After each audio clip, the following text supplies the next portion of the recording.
In the heart of the Himalayas lies a kingdom where happiness is written into the constitution, where mountains are considered living gods that cannot be climbed, and where the last uncolonized nation on earth is chosen to remain deliberately hidden from the world. This is Bhutan, a place so mystical that locals call it a sacred sanctuary, a Baol, protected by the thundered dragon itself. But here's the question that will haunt you by the end of this journey. In a world racing toward progress, what if the most advanced civilization isn't the one with the fastest internet, but the one that decided to slow down? You're about to discover 15 mind-blowing facts about Bhutan that reveal why this tiny mountain kingdom might just hold the secrets to humanity's future. These aren't tourist brochure highlights. These are the stories that locals whisper with pride, the contradictions that make this nation impossible to categorize, and the mysteries that even seasoned travelers can't explain. Before we dive in, hit that subscribe button and ring the notification bell, because journeys like this one don't come around often, and you won't want to miss what we uncover next. Stay until the end, because I need your opinion on something that might change how you see progress itself. Let's begin with perhaps the strangest economic policy any nation has ever dared to implement. Number 1, the happiness tax that funds paradise. Every visitor to Bhutan pays what locals call a happiness tax. $100 per night, mandatory, no exceptions. Sounds expensive, right? But here's what tourists don't realize. That money doesn't disappear into government coffers. It directly funds free health care for every Bhutanese citizen, free education from kindergarten through university, and the infrastructure that keeps this carbon-negative nation running. Walk into any village school and you'll see children learning without worrying about tuition fees. Visit any hospital and you'll find patients receiving treatment regardless of their ability to pay. That expensive tourist fee?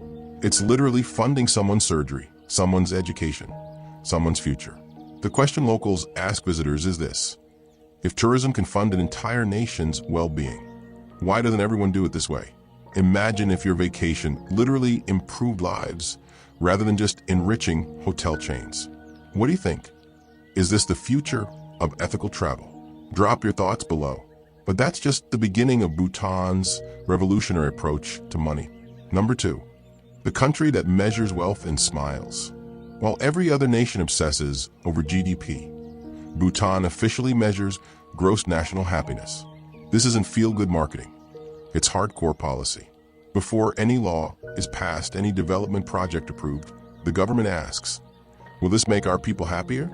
The 4 pillars: sustainable development, environmental protection, cultural preservation, and good governance aren't suggestions.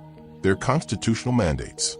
When a mining company wanted to extract uranium worth billions, Bhutan said no, not because they couldn't use the money, but because they asked, at what cost to happiness? Picture government officials in traditional dress debating whether a new highway will strengthen communities or destroy village life. Picture ministers rejecting profitable projects because they might harm cultural traditions. This is policy making with soul, where profit margins matter less than human margins. Has your country ever turned down billions for principles? Tell me in the comments. What's your nation's biggest sacrifice for values? But their relationship with money gets even stranger when you learn about their approach to mountaineering. Number 3, the forbidden peak that guards ancient secrets. At 7,570 meters, Gangkar is the world's highest unclimbed mountain. Not because it's impossible to climb, but because it's illegal. Bhutanese law forbids anyone from scaling peaks above 6,000 meters. Why? Because mountains aren't rocks and ice to them. They're the homes of protective deities. These peaks are living temples, sacred beings that watch over the kingdom. When Western climbers offer millions for permits, locals ask, would you climb on your grandmother's grave for money? To them, disturbing these sacred peaks would be spiritual vandalism, breaking the protective barrier that keeps their kingdom safe.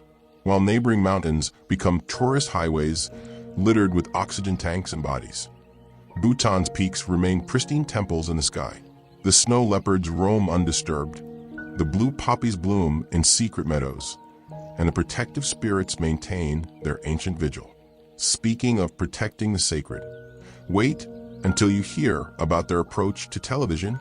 Number 4, the last kingdom to discover TV, and immediately regretted it. June 2nd, 1999. the day Bhutan plugged into the modern world.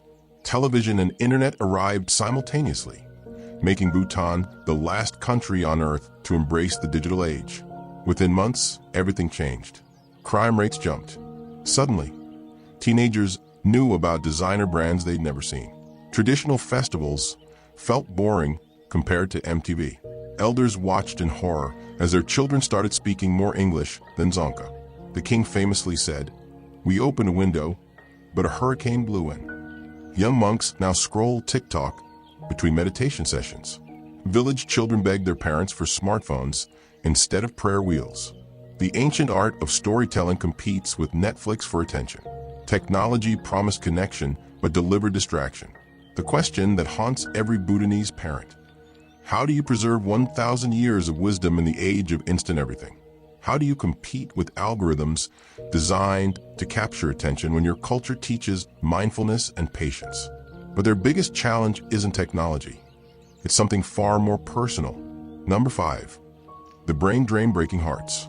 Bhutan creates some of the most educated young people in Asia, then watches them leave, despite free education through university. Youth unemployment forces brilliant minds to seek opportunities abroad. Australia, in particular, has become a magnet for Bhutanese nurses and hospitality workers. The tragic irony?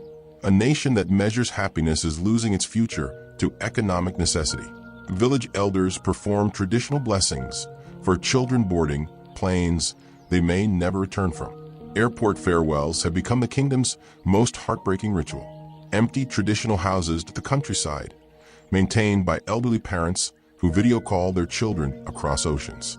Every graduation ceremony is bittersweet. Every airport goodbye feels like a small death to the community. What would you choose? Financial security abroad or cultural connection at home? Type 1 if you'd stay for family and tradition. Type 2 if you'd leave for opportunity. Let me know your choice. But those who stay are guardians of something you won't find anywhere else on Earth. Number 6. The living fortresses that rule nations. Imagine if the Pentagon, the Supreme Court, and the National Cathedral were all the same building. That's a Dzong fortress, monastery, and government headquarters rolled into one architectural masterpiece. Built without a single nail, no blueprints, just ancient knowledge, passed master to apprentice. Punakha Dzong isn't a museum you visit, it's where the king got married, where monks debate philosophy, where laws are signed. The same halls that echoed with 17th century war councils still echo with cabinet meetings today. The building method is itself an act of faith. No architectural plans exist. Master carpenters hold the entire design in their minds, a form of meditation in timber and stone. Each joint fits perfectly without modern fasteners. Each beam supports the next in a symphony of wood that has survived earthquakes and centuries. But the most mind-bending architectural feature isn't in the fortresses. It's painted on ordinary houses. Number 7. The Divine Madman's Phallic Protection System. Drive through Punakha Valley and you'll see something that stops every tourist in their tracks. Giant phallic symbols painted on houses. Bright, colorful, impossible to miss. This isn't ancient graffiti. It's spiritual protection. The Divine Madman Drukpakunli was a 15th century saint who challenged religious hypocrisy through outrageous behavior and sexual symbolism. He taught enlightenment through shock, awakening people from spiritual complacency with wisdom wrapped in the unconventional. Today, these symbols guard homes against evil spirits and gossip. Newlyweds receive wooden phalluses as blessings for fertility. What shocks foreign visitors is sacred protection to locals, a reminder that wisdom often comes wrapped in what makes us uncomfortable. Families walk past these symbols daily without a second thought. Children play beneath them, and grandmothers point them out proudly to visitors. Sacred and sexual intertwine in a culture that sees the body as divine, not shameful. Speaking of challenging comfort zones, wait until you hear about their approach to nudity. Number 8. The hot stone ritual that heals more than bodies. Picture this. You're naked in a wooden tub while a local drops red-hot river stones into the water around you. The stones hiss, steam erupts, and the water becomes a mineral soup infused with Artemisia herbs. This is Dat Show, the hot stone bath that locals swear heals everything from arthritis to heartbreak. But Dat Show isn't a spa treatment. It's a ritual of purification. The stones carry the memory of the rivers, the heat of the sacred fire. Locals believe the minerals don't just soothe muscles. They align your energy with the earth itself. The real healing happens in the conversation, the community, the act of trusting strangers with your vulnerability. In a world of individual wellness, Bhutan offers collective healing. Steam rises carrying prayers, laughter echoes off wooden walls, and strangers become friends in the universal language of shared warmth. But their most radical approach to community might be how they handle food. Number 9. The nation that treats chili as a vegetable, not a spice. Walk into any Bhutanese kitchen and you'll witness culinary heresy. Chilies aren't used to flavor food. They are the food. Emma, the national dish, is literally just chilies and cheese. That's it. No meat, no rice, just fire and dairy in perfect harmony. Bhutanese children grow up eating foods that would hospitalize most visitors.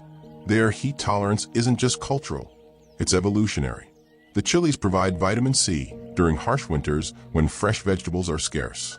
What seems like torture to outsiders is survival to locals. But here's the deeper truth. Every meal is a test of belonging. Can you handle the heat? Can you sit at our table? Food isn't just nutrition. It's cultural initiation. Share a meal of Emma and you've passed the ultimate test of acceptance. Could you survive on a diet where chilies are the main course? Be honest to the comments. Their relationship with pain and pleasure gets even more complex when you see their favorite sport. Number 10. The sport where psychological warfare is the point. Forget the Olympics. In Bhutan, archery isn't about silence and concentration. It's about chaos and disruption.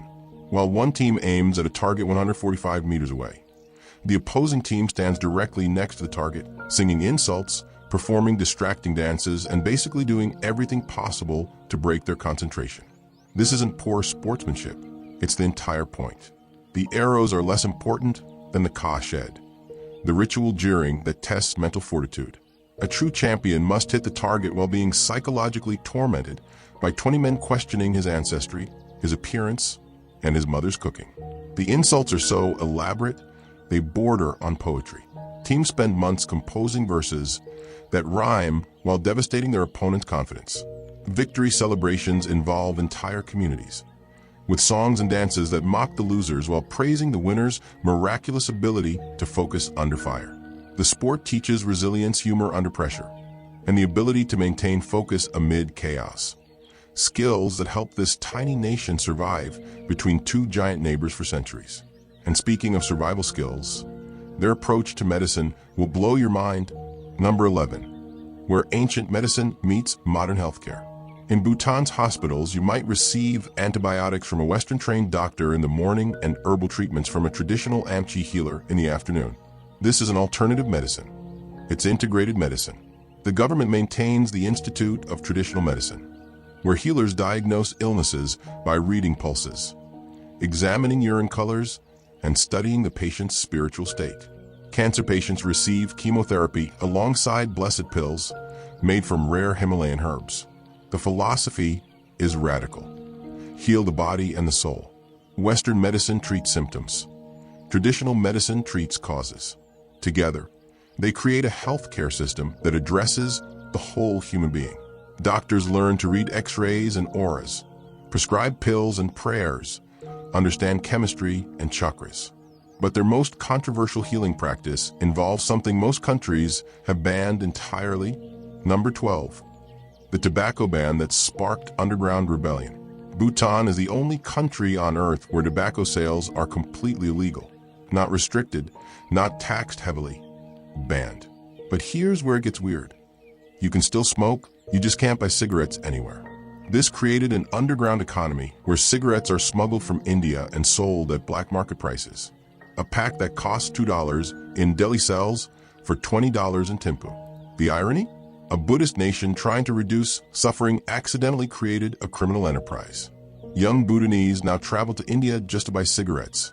Monks counsel smokers about attachment, while customs officers confiscate tobacco. The policy intended to protect health instead created a generation of tobacco smugglers. Sometimes the road to paradise is paved with unintended consequences. Do you think government should control personal choices for public health? Type 1 if you support the ban. Type 2 if you think it goes too far. This one's controversial. Let me know where you stand. But their most radical environmental stance makes the tobacco ban look like child's play. Number 13. The Constitution that married a forest forever. Article 5. Section 3 of Bhutan's constitution contains perhaps the most beautiful promise any nation has ever made. A minimum of 60% of Bhutan's total land shall be maintained under forest cover for all time. Not 60% today, not 60% next year, for all time. This single sentence makes Bhutan the only carbon-negative country on Earth. Their forests absorb over 7 million tons of CO2 annually, while the entire nation emits less than 3 million. While the world debates climate action, Bhutan acts. They've constitutionally guaranteed that their children's children will inherit a green world. Tigers roam protected corridors. Snow leopards hunt in pristine wilderness. And endangered species find sanctuary in a nation that chose trees over profit. The question is, if Bhutan can promise the future a healthy planet, why can't the rest of us? But their environmental protection goes beyond forest to something most people would never think to preserve.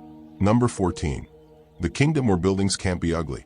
Every building in Bhutan, from 5-star hotels to government offices to gas stations, must follow traditional architectural guidelines. No glass skyscrapers, no concrete boxes, no architectural chaos. Even McDonald's, if it existed here, would have traditional wooden windows and sloping roofs. This isn't nostalgia, it's visual sovereignty. While other developing nations copy Western architecture, Bhutan mandates beauty. Bank ATMs are housed in structures that look like temples. Cell phone towers are disguised as prayer poles. The result? The only modern capital city in the world with no ugly buildings. Every street corner looks like a postcard because ugliness is literally illegal. Tourists photograph gas stations like they're monuments because in Bhutan, even utilitarian buildings are works of art. But their most beautiful tradition is also their most dangerous. Number 15. The death-defying monastery that tests faith. To reach Tiger's Nest Monastery, you must climb for hours up a mountain path so steep that horses refuse the final ascent. The monastery clings to a sheer cliff 3,000 feet above the valley floor. One wrong step means certain death. But here's what makes it extraordinary. This death-defying location was chosen deliberately. Legend says Guru Rinpoche flew here on the back of a tigress to battle demons. The monastery was built on the tiger's den itself, a sacred cave where the second Buddha meditated for 3 years, 3 months, 3 weeks, and 3 days. Every step up that mountain is an act of faith. Pilgrims risk their lives not for a view, but for a chance to touch the spot where their spiritual tradition was born. The danger isn't a flaw, it's the point. Easy enlightenment isn't enlightenment at all. The cave still echoes with centuries of prayer, butter lamps flicker where Saint once sat, and visitors understand that some truths can only be reached through genuine risk. Here's the revelation that ties all these facts together. Bhutan isn't trying to be different for the sake of being different. They're conducting the world's longest experiment in conscious choice. Every policy, every tradition, every seemingly strange practice is asking the same question. Just because we can, should we? They could mine their mountains for billions. They choose not to. They could allow mass tourism. They choose not to. They could abandon traditions for efficiency. They choose not to. While the world races toward faster, bigger, more, Bhutan asks, what if the most advanced civilization is the one wise enough to say no? What if development means choosing what to preserve, not what to change? The young people leaving for opportunities abroad. The elders protecting ancient wisdom. The government balancing tradition with progress.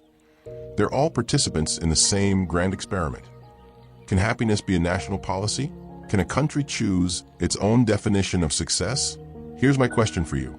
In your pursuit of progress, what have you gained and what have you lost? Has your country made choices that prioritize well-being over wealth? Let me know in the comments. Remember that question from the beginning. What if the most advanced civilization isn't the one with the fastest internet, but the one that decided to slow down? Bhutan's answer is written in every prayer flag fluttering in the wind. every forest constitutionally protected forever, every young person choosing between ancient wisdom and modern opportunity. They've proven that small doesn't mean powerless, that tradition doesn't mean backward, that happiness can be policy. Perhaps the most mind-blowing fact about Bhutan isn't any single tradition or law. It's that an entire nation dared to ask, what if we did everything differently? And then had the courage to live the answer. In a world where every place is becoming like every other place, Bhutan remains gloriously, stubbornly, beautifully itself. If this journey into the last Shangri-La made you question what progress really means, if these stories challenged how you think about development, tradition, and happiness, then this documentary has done its job. Share this with someone who believes that wisdom might come from the most unexpected places. Subscribe if you want more stories from destinations that dare to be different, because the world's most beautiful secrets are hidden in its most unique corners. Final question. If you could implement one Bhutanese policy in your own country, which would it be and why? Your answer might reveal more about your values than you think.